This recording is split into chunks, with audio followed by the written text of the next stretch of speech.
One of the hardest things about being an Emet rabbi is that at the same time we have to meet new people and get to know them and love them and keep track of all our former students. Like Alex was just saying, 12 years we've known each other. He's known Rabbi Rudenberg for 15 years.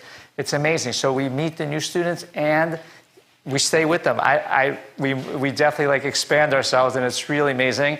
And it's so nice. We heard from some alumni today and some level 2 students. And I want to hear from Nathan and Michael, who are really with us on the fellowship. They're 18 years old. They're in college, and 19 years old. I'm sorry. Last time we saw each other, we were 18. And they're 19 years old, they're in college, and it was going to be just fantastic to see what Emet is like from their perspective and the friends they made there and everything else. So let's start with Michael Daniel. Michael and I, we go back to the last year's summer fellowship almost a year ago, and I know you joined Emet a little bit before then. So you're going to just look right, you don't have to look at me, you're going to look at the camera, and you're going to speak to the mic and say, how did you get to Emet in the first place? That's the first question we have for you. How did you get to Emet in the first place? So how I got to Emet was I was a student at Queens College, and I had a friend of mine, Ben Kigel. He actually, we were talking a bit, and he told me, hey, you're new to Queens College. How come you haven't joined Emet yet? And I asked him, what's Emet? What's it like? What is going on? I don't know anything about this. I came from a high school that was predominantly non-Jewish. So coming to Queens College, I didn't really have any sense of Jewish community. And Ben came up to me, he's like, try Emet. It's great. You're going to love it. And there's free food. And as soon as I heard that, I was there. And I came to the first meeting, and at first I wasn't kind of feeling it. It took me a while to kind of get into it. But as soon as I went to the first Shabbaton, I knew no one there. But then I made such great friends, and it was just such an amazing opportunity. It was such an amazing time. And the Shabbatons became a part of my life. It's like something that I had to go on constantly, which really sucks right now that we're in quarantine, because right now we can't really do the Shabbatons anymore. But I'd say what really got me into Emet were the Shabbatons. They really, really showed me what it's like to be Jewish, to have that Jewish identity, and to connect to the Jewish traditions, pretty much, keeping Shabbat. And I'm happy to say that after my second Shabbaton, I started to keep Shabbat again for over a year already. So I'm glad to say that Emet really inspired me to become more religious. Right. So I would say that is so beautiful to hear. We're here for you guys, and we're here with that. That's exactly what we want to do. We want to introduce you to Judaism and to Shabbat, and then just present it, and it sells itself, like we've been saying. For you especially, I saw Emet really become a family. Like the friends you made at Emet, I know I could just see these guys are going to be your friends for life.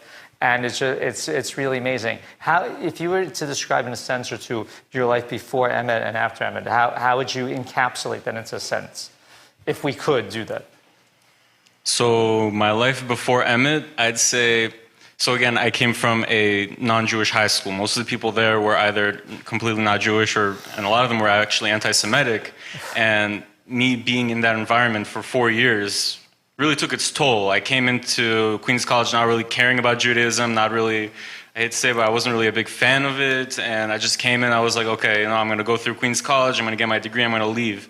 Me coming into Emet, not only did it make me love Judaism, it really connected me to the traditions, it connected me to Jewish people. It made me really appreciate my Jewish identity, which is something that I never thought I'd really appreciate. It's something that Emet gave to me, and I'm just so happy to have it. And especially after the Poland trip, that really, really changed the way I thought about me being Jewish, because you see all these people, all these horrible things that happen to our people simply because we're Jewish. They don't care whether or not you are a Zionist, not a Zionist, whether you're religious or not religious. We were killed because we were Jewish. And that's something that I finally understood once I went on the Poland trip. The Poland trip, I was fortunate enough to be on the trip with you. It was really magical and indescribable. It's an experience. Unfortunately, we're not going to be able to have one this summer due to the situation, but we really hope to be back in the winter. There's actually a Poland team, and they've taken upon themselves, they're trying to, I think you may be even on the team. These are students, 4 or 5 years of Poland trip students, that are taking upon themselves to raise money in order to fund the next Poland trip. And that's really a beautiful thing. I think they're getting close to their goal. We're getting close to our goal. Thank you so much. And would you recommend Emmett, for the next Queens College freshman that we're going to meet on, or any college that we happen to be at, would you recommend Emmett, and how strongly?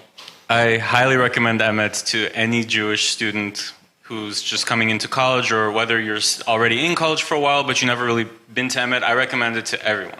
It's just such a great program, and you're really missing out if you're not a part of it. All right, awesome. Thank you so much, Michael. We're going to pass the mic over to Nathaniel. Okay. Hello, hello. Hey, how are you? Amazing to see you. I think the first time we met, I thought you were like one of the Niazov brothers or cousins or something, because you came in with them when you were like, you must have been like 15, 16 years old one summer, right? Just good friends, good friends. Right. Okay. Almost brothers, yeah. That is so awesome. Well, it's been really great getting to know you. And we actually, besides learning together, we also went on a magical Olami, really unforgettable. What was that? Was that a whole week? Was that? I don't even know how long it was. It was like 5 days. It was 5 days. It seemed like longer. Somewhere in New Jersey, going to the Siyam Shas, really being spoiled and taken care of, and like getting to love Torah. Now you came in. By the time you got to Emmett, since we met you like a little bit on the early side, and then it seems like you had some good influence in your life with the Niazov clan. And so by the time you got to us, I think you were already keeping Shabbat, correct? Correct. So how would you say Emmett influenced you in a way, and what's the Emmett experience been like for you over the last year that you've been with us? Okay, so before going into Emmett, I was at a certain level. What Emmett does, it takes you to the next level. You don't stay stagnant. You don't stay at a stalemate. It takes you up. High, high, high. You just keep growing. So right now, like with the Chavruta learning, right? Yeah, I want to say I'm very grateful for that and thankful for that, because every week I'm on the phone with Rabbi Fuzailov for an hour learning Gemara, breaking our heads over it, So that's one. It helped me get to the next level. That Arizona trip, we prayed 3 times a day. Now I pray 3 times a day, every day. So I just, it's unlimited thankfulness to Emmett and for everything they've done for me the past year. That is so beautiful. And you're just getting going. And one of the things when we see a student at Emmett, whoever they are, wherever they're holding, when we see a student at Emmett, we don't see them. We see we see their neshama, we see their potential, we see who they're going to be 5 years from now, 10 years from now, 15 years from now, 20 years from now, with children surrounding them, with a Shomer Shabbat home, with amazing Shalom Bayit. And that's what we pick up on that nuance. And when we do that, that's really, it's not like we're not like pushing you. We're just sort of like presenting, and you guys are growing. Like one of the things we say, like at Emmett, we're the guides, and the students really are the heroes. And if you are in Queens College as well? Yeah, correct. Okay, yes. So what is... I think a lot of people don't understand how difficult it is to be a Jewish person trying to stay connected to Hashem on a regular secular college campus with all the temptations there, and how important an organization like Emmett is to sort of give you that grounding, that framework of, hey, you know what, you have your Jewish family. Can you talk a little bit about that? Right. So Emmett is kind of like the fish hook. They pull you out of the trouble. They pull you out of that situation.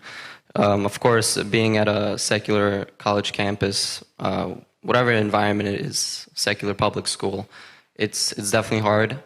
There are a lot of influences that aren't optimal. They're not the best.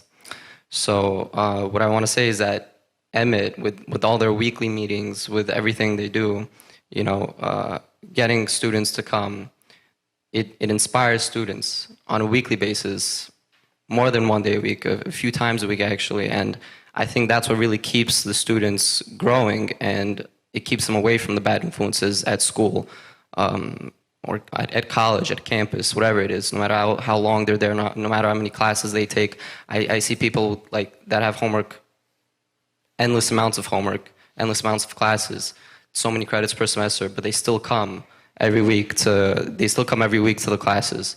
And I feel like that's what really keeps them afloat. That's what keeps their faith up. Okay, I'm so happy we're here. I'm so happy you pick up on that. And I'm so happy we're here for the students for that. I want to ask both of you guys one final question, and then we are going to play some music and try to push this up. We are right now about $85,000 away from our goal. That's like almost like DJ Alex's hourly rate, $85,000 an hour. We got it. We got this.